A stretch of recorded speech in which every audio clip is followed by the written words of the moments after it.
Au nom du ministre porte-parole du gouvernement, je vous souhaite la bienvenue dans cette salle. Les échanges de ce jour, donc, c'est entre vous et le professeur Martial Ouedraogo, qui est le coordonnateur national de la réponse à l'épidémie à coronavirus, à qui nous disons merci pour sa grande disponibilité. Professeur, merci à vous et nous vous recevons pour votre déclaration liminaire. Et après, vous allez vous prêter aux questions de la presse. Alors, je vais vous rappeler tout de suite la situation dans le monde avant de revenir à la situation au Burkina. Alors, au 19 mars, c'est-à-dire aujourd'hui, on a au total 214 994 cas. On est à 8 732 décès, malheureusement. Il y a 156 pays qui sont touchés, dont 31 pays en Afrique. Parmi les pays touchés, donc, je voudrais peut-être attirer votre attention sur les pays voisins du Burkina, que sont la Côte d'Ivoire, le Ghana et le Togo, qui sont, le Togo et le Bénin, qui sont également touchés. Alors, pour en revenir au Burkina, au 18 mars 2020, parce qu'on arrête généralement tous les soirs pour permettre aux chiffres de remonter jusqu'au niveau OMS, nous avons donc 33 cas confirmés, dont un décès que je vous ai rapporté hier. Et sur les 33 cas, 31 cas ont été recensés à Ouagadougou, un à Houndé et un cas à Bobo-Dioulasso. Donc on a donc 15 femmes et 18 hommes. Alors, vous avez donc le foyer initial, et autour de ce foyer initial, vous avez 14 cas secondaires par rapport à ce foyer initial. Et vous avez 2 foyers supplémentaires, que sont les foyers diplomatiques et le foyer de Houndé. À ce jour, les cas contacts sont en confinement selon nos directives et sont suivis. Alors, je vous rappelle rapidement, le 9, on a eu 2 cas, le 12, 1 cas, le 13, 4 cas, le 15, 8 cas, le 16, 4 cas, le 17, 8 cas, le 18, 6 cas. Donc, comme vous le voyez, c'est plutôt une évolution en dents de scie. On ne peut pas parler d'abord de régression complète, quoique on peut espérer que si on a eu 8 cas hier et qu'on a eu avant-hier et 6 cas hier, on peut penser peut-être que c'est une régression, mais soyons prudents. Je vous remercie. Paul Sawadjogo, RTB Radio. Il y a certains passagers qui viennent d'arriver il n'y a pas très longtemps, mais qui affirment n'avoir pas été, par exemple, contrôlés à l'aéroport. Leurs températures n'ont pas été prises, juste quelques fiches. Je voudrais savoir actuellement quel est l'état du contrôle de cette maladie au niveau de l'aéroport international de Ouagadougou. Ces passagers n'ont pas été vigilants. En fait, effectivement, il y a un contrôle. Il y a d'abord la désinfection des mains dès que vous rentrez, mais il y a également une caméra thermique. Et je vous invite, si vous voulez vous quitter d'ici, vous allez à l'aéroport, parce que quand les patients disent ça, je pense que vous pouvez peut-être vous aussi aller vérifier. L'aéroport vous est ouvert. Et demandez à l'équipe sur place comment ça se passe, ou vous prêtez volontiers au passage pour voir. Alors, donc, après la désinfection des mains, vous avez une caméra thermique qui est là, et dès que vous passez, ça prend immédiatement votre température et ça signale. C'est parce que justement, ces patients n'ont pas été interpellés, qui ne comprennent pas qu'on a pris leur température. Si vous voulez, quand on va quitter d'ici, je vous amène à l'aéroport et vous allez faire vous-même le test. Pour constater qu'il y a la caméra est là où je vous ai dit, et si vous avez de la fièvre, en même temps, on va vous investiguer. Donc dites à cette personne que c'est parce qu'elle n'a pas prêté attention. Et puis bon, on n'a pas besoin de venir vous fixer une caméra thermique pour montrer qu'on est en train de prendre la température. Élisée Bationneau, Watt FM. Ma première question, c'est un plaidoyer, mais bon, comme le ministre de la Communication n'est pas là, parce que nous-mêmes, ici, avant d'entrer en salle, on n'a pas de dispositif de désinfection. Qu'est-ce qui est prévu, voilà, pour cela? Peut-être le docteur ou le professeur peut nous répondre à ce niveau. Maintenant, deuxièmement, je voudrais aborder la question des masques dont vous avez fait cas hier. On voit plusieurs personnes en circulation, puisque à ce niveau, on ne peut pas parler de cette règle d'1 mètre. Et d'autres sont protégés, d'autres ne sont pas protégés. Est-ce que le professeur peut nous dire au juste le type de masque qu'il faut porter et le type qu'il ne faut pas porter? Comment celui qui est en face de moi ou à côté de moi en circulation, je peux savoir s'il est contaminé ou il n'est pas contaminé, puisque moi j'ai envie de me protéger avec un masque. Je fais comment? Donc, si vous pouvez nous donner quelques détails. Merci. Vous m'interpellez sur les mesures à prendre pour que nous-mêmes nous ne soyons pas, parce que je suis aussi de votre groupe maintenant. Alors, les mesures à prendre, déjà, effectivement, il faut... je vais informer l'équipe de PCI, de prévention, qui va probablement... Comme c'est une conférence qui sera journalière, un point de presse qui sera journalier, donc je vais prévenir l'équipe qui s'occupe de ça pour qu'ils puissent rentrer en contact avec les responsables d'ici pour mettre en place des mesures de prévention. Alors, vous parlez tantôt des masques. Ça me permet de revenir d'abord sur les indications du port de masque. En fait, quand on porte un masque, c'est soit parce qu'on est soi-même malade ou suspect, donc vous êtes en contact et vous voulez protéger les autres. Ou vous êtes malade et vous devez protéger les autres. Donc quand on est en contact, vous portez le masque au cas où vous serez éventuellement malade. Donc, quand vous êtes en autoconfinement, vous portez le masque autant que possible, surtout si vous êtes avec des personnes, et essayez de vous tenir à peu près à 2 mètres. Si quelqu'un doit soigner ou doit s'approcher d'un malade, il doit également porter un masque. Donc, voici les conditions d'abord de port du masque. Maintenant, les masques que vous portez, en réalité, quand il s'agit d'une personne qui est malade, ce n'est plus vous qui l'approchez, c'est nous qui l'approchons. C'est ce qu'on appelle des masques à haute filtration. Mais il n'y a pas de risque zéro. Mais c'est des masques à haute filtration. Alors, il y en a plusieurs gens, je ne ferai pas de la publicité ici. Alors, mais pour les cas de contact qui ne sont pas encore malades, les masques chirurgicaux simples suffisent, les masques légers que vous avez là. Et même que si vous êtes dans cette situation, vous n'êtes pas obligé d'aller acheter un masque. Vous pouvez vous le faire fabriquer. Il est aussi efficace que le masque en papier que vous portez là, en papier léger là. Donc, encore une fois, par exemple, il y a des gens qui portent des masques dans la salle. Je serais tenté de demander à certains d'entre vous, mais pourquoi, par exemple, madame porte un masque? Est-ce qu'elle estime qu'elle est contact, ou bien elle estime que son voisin est un cas contact, ou elle estime que, compte tenu du fait qu'on n'a pas suffisamment désinfecté les mains, voilà, etc. Non. Donc, c'est pour dire que vous-même qui réélez, parce que c'est le même combat, en fait, que nous menons. En fait, c'est le même combat. Parce que sans vous, on ne peut pas relayer l'information. Mais si vous qui devez informer, vous portez inutilement des masques, c'est une manière aussi de communiquer. Ben, celui qui vous regarde, si moi je venais ici avec un masque, je vous parie que tout le monde au sortir d'ici va porter un masque. Hein. Donc c'est très clair. Mais maintenant, si d'aventure, j'estime que je suis contact, d'abord, je ne devrais même pas venir ici. Je devais être en autoconfinement. Mais si d'aventure je suis appelé à faire quelque chose de très important, il faut que je me protège. Je ne parle pas, je ne dis pas quand je suis malade. Je dis en contact. Donc, ne vous inquiétez pas, madame.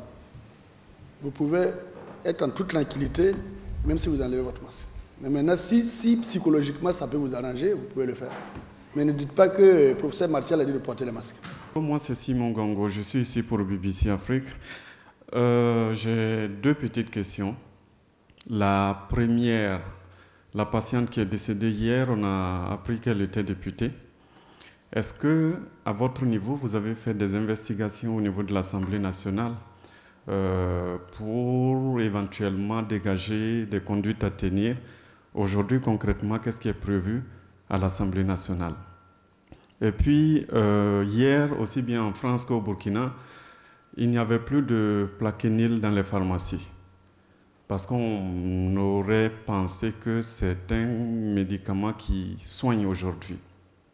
Est-ce que vous confirmez? Si oui, est-ce qu'on a pris des dispositions parce qu'on n'en a plus pour que ça soit disponible? Et puis, une dernière, on a aussi appris que la patiente qui est décédée, ça c'est sur les réseaux sociaux, ça tournait hier, aussi bien en audio qu'en texte, qu'elle était en contact avec les deux premiers cas. On a vu des démentis, on ne sait plus exactement ce qu'il en est exactement. Est-ce que vous pouvez nous éclairer? Très bien, merci pour vos questions. En fait,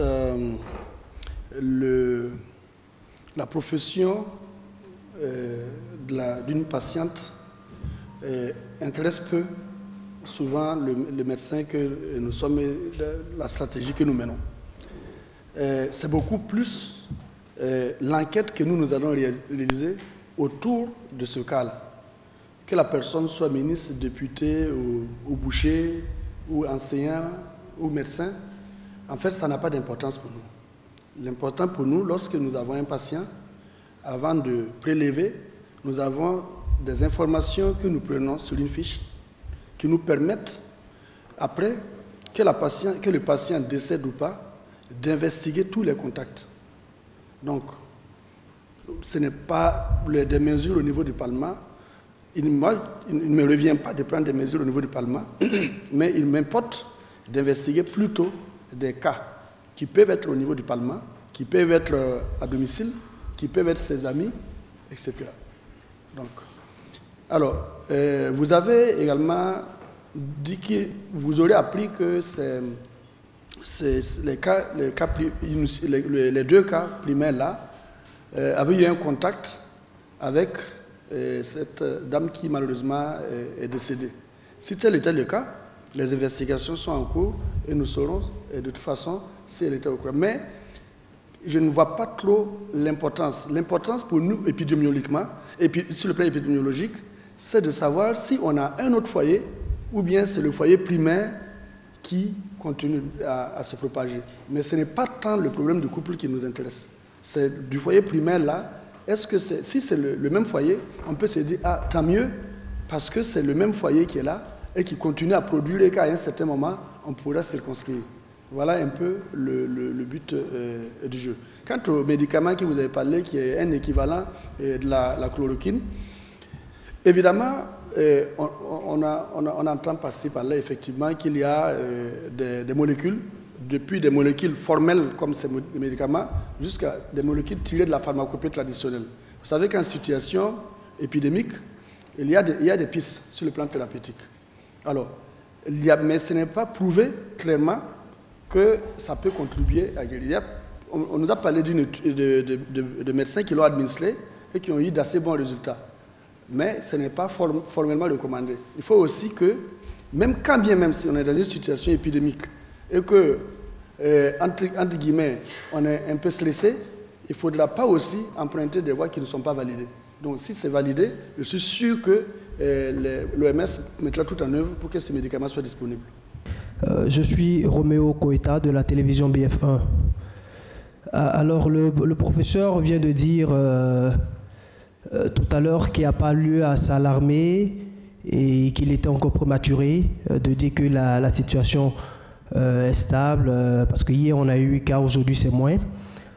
J'ai envie de lui demander, est-ce que comme l'OMS qui demande à l'Afrique de se réveiller et de prendre les mesures pour craindre craint le pire. Est-ce que vous êtes dans la même logique? Est-ce que vous pensez également que l'Afrique doit craindre le pire? Je n'ai pas parlé de tendance à la régression. J'ai dit que ça évolue en dents de scie. Et qu'il ne faudrait peut-être pas penser tout de suite penser qu'on est en régression parce qu'on a eu 8 cas avant-hier et 6 cas hier, parce que ça évolue en dents de scie. J'ai dit qu'il fallait être patient et espérer. Même les pays qui ont des plateaux techniques assez élaborés et des systèmes de santé plus étoffés sont dépassés. Je lisais, je crois hier qu'il y a eu 90 morts, je pense, en une seule journée en France. Et donc, il est clair que si nous n'améliorons pas notre manière d'être, si nous n'adhérons pas aux directives, si on passe le temps plutôt à polémiquer sur des choses inutiles que d'aller ensemble vers le même but, mais si véritablement on est atteint, comme dans les pays dits développés, ben, on aura moins de capacité de réaction. Donc, comme pour le moment, nous ne sommes pas à ce stade, il nous appartient de prendre des mesures de prévention qui sont accessibles à tout le monde. Et je répète, accessibles à tout le monde, pour éviter justement d'en arriver là. Parce que vous avez vu ce qui se passe en Italie, vous avez vu ce qui se passe aux États-Unis, vous avez vu ce qui se passe en France. Vous n'allez pas dire que, je n'ai pas dit que le Burkina Faso est un pays défaillant sur le plan sanitaire, non. Mais je dis que si dans ces pays, ils sont aussi éprouvés, si nous laissons la maladie se propager autant au Burkina, probablement ça sera un peu plus sérieux. Donc, mais je répète que les mesures de prévention sont accessibles. Il nous appartient, chacun, de cultiver un minimum de civisme pour qu'on puisse en sortir. Je suis Jordan Meda de InfoWakat.net. Moi, j'ai 2 questions. Déjà, est-ce que à l'étape actuelle, les études permettent de tracer un portrait robot du virus pour savoir quel est son comportement dans l'organisme humain, comme à l'instar du plasmodium, etc. Est-ce qu'on sait aujourd'hui, une fois que le virus entre dans le corps humain, quelle partie il attaque d'abord, comment il se comporte, etc. Et la deuxième question, c'est par rapport aux cas qui sont enregistrés. Est-ce que c'est les patients qui viennent eux-mêmes consulter ou bien est-ce que c'est des cas qui sont détectés à travers les dispositifs de détection aux différents points d'entrée? Alors pour ce qui concerne le virus, si à ce stade d'autres pays sont à la recherche de vaccins, c'est que le virus est bien identifié en fait. Il est bien identifié, connu, et donc pour ça il n'y a pas de problème. C'est pour ça d'ailleurs qu'on arrive à faire des tests. Nos patients, il faut reconnaître que idéalement, il aurait fallu que les patients nous appellent. Parce que c'est ce que nous avons recommandé. Si vous êtes malade et vous pensez que vous pouvez faire le Covid-19, ce que nous recommandons, c'est que vous restez à la maison et vous appelez. Heureusement que de nombreux patients appellent. Mais il y a quand même certaines personnes, et c'est ce que nous recommandons. C'est pour ça que j'ai dit, on a les mesures de prévention. Et il y a des patients qui, malheureusement, font la sourde oreille et qui se lèvent et qui vont dans les centres de santé, que ce soit des centres de santé privés, que ce soit des centres de santé publics. Mais ce n'est pas l'idéal. Nous avons dit, si vous avez même été en contact et que vous n'êtes pas malade, vous appelez, on s'occupe de vous à la maison. Si vous êtes à un certain moment malade, on envoie une équipe vous prélever. Et même ceux qui sont des contacts et qui ne sont pas malades, tous les jours, on va les voir à la maison. Tous les jours, on va prendre leur température, on va voir comment ils se portent, etc. Donc, si d'aventure, vous estimez que vous ne vous sentez pas bien, on vous prélève tout de suite. Malheureusement, vraiment, et j'insiste, il faudra que nous respections ces directives-là. Malheureusement, tout le monde ne respecte pas. Je comprends que ça soit un réflexe de survie, mais il y a même un problème de santé publique. On est en situation épidémique.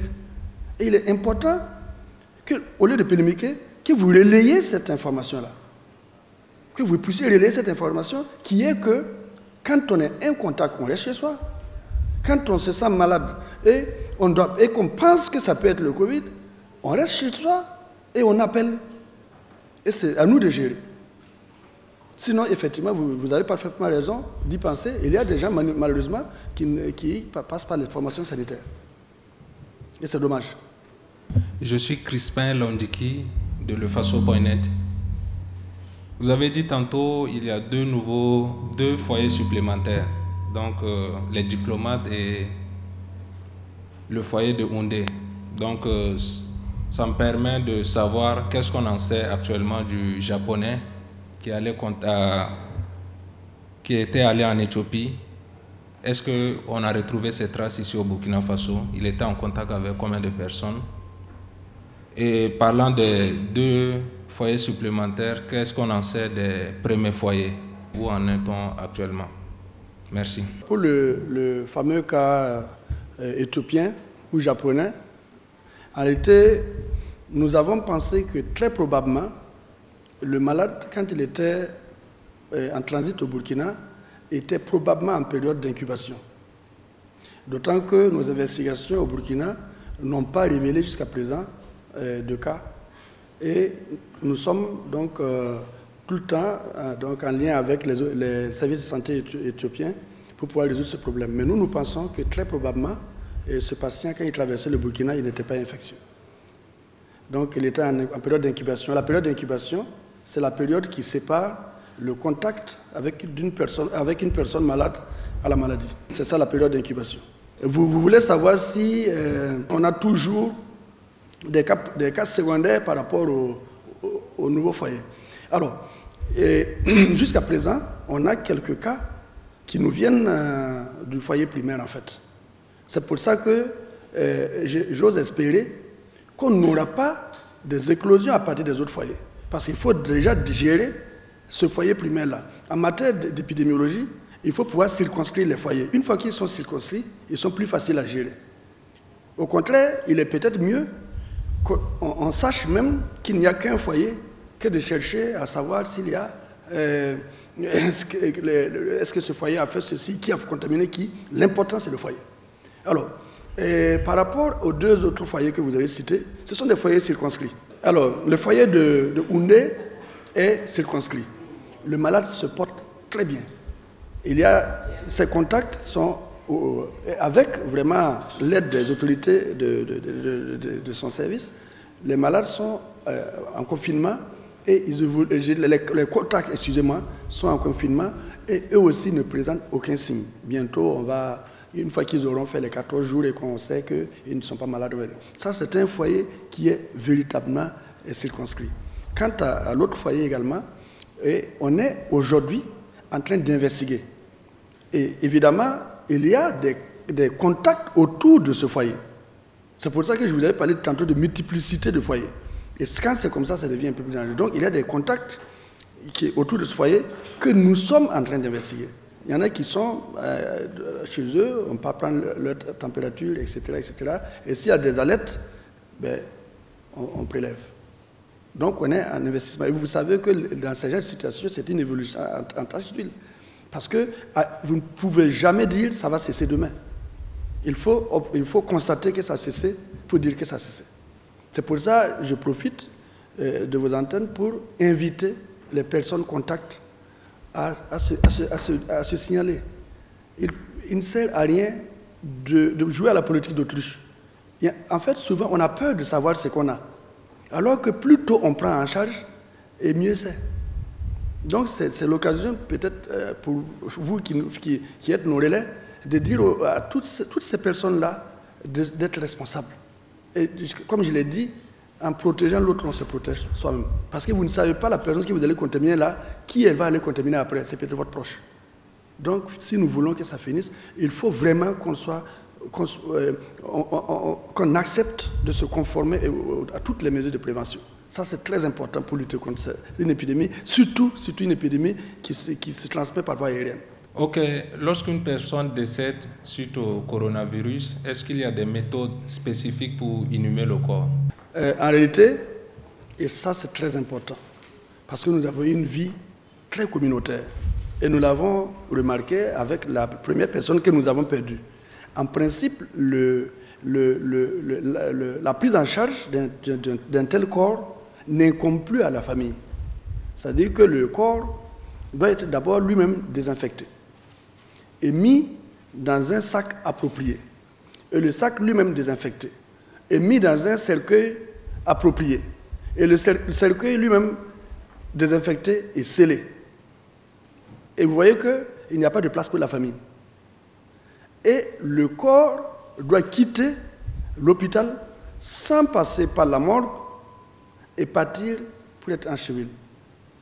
Et en principe, les proches doivent rester à une distance respectable.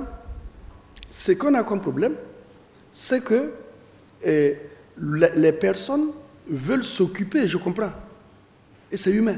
Ils veulent s'occuper, c'est une mère, c'est une sœur, mais les personnes veulent s'occuper. Mais je ne crois pas que si cette personne-là vivait, elle aurait voulu être à l'origine d'une contagion. Donc je pense que là, c'est des situations qui sont très sensibles. Et il faudra que vous expliquiez suffisamment et faire le relais, qu'il faut que les gens acceptent. Parce que souvent, dans ce genre de situations, on est tellement éploré, et tous ceux qui tournent autour sont éplorés, et finalement, on a des comportements qui ont tendance à aller saluer. Mais quand vous saluez, vous devenez un contact en fait. Parce que les gens oublient ça. Mais c'est des situations qui sont difficiles, je le comprends. Mais on ne peut pas faire autrement. On ne peut pas faire autrement. C'est validé au niveau international. Et ça, nous avons des équipes qui sont sur place. Et on avait même déjà, c'est triste de le dire, mais nous avons dans notre système de prise en charge, nous avons prévu qu'il y ait des décès éventuellement. Et donc nous avions tout ce dispositif-là et que nous avons utilisé. Évidemment, ça n'a pas été très facile, mais bon, les gens ont fini par comprendre. C'est des choses qu'il faut manipuler avec tact. Mais il faut vraiment que vous expliquiez suffisamment pour que les gens comprennent. C'est parce que ce n'est pas parce qu'on est dur, ce n'est pas parce qu'on ne veut pas qu'ils puissent manifester un certain nombre d'émotions, mais c'est la situation du moment qui le recommande. Et ça, je le dis avec tristesse. Parce que même si ça m'arrivait, je serais très triste. Mais c'est comme ça que ça doit être fait. Merci beaucoup, professeur, d'avoir pris ce temps, entre d'autres réunions, pour venir nous expliquer tout ce que la presse avait comme préoccupation ce matin. Chers confrères, c'est la fin de ce point de presse de ce jeudi 19 mars. Au nom du porte-parole du gouvernement, je vous dis merci et je vous donne rendez-vous demain à 10h dans cette même salle. Merci à vous.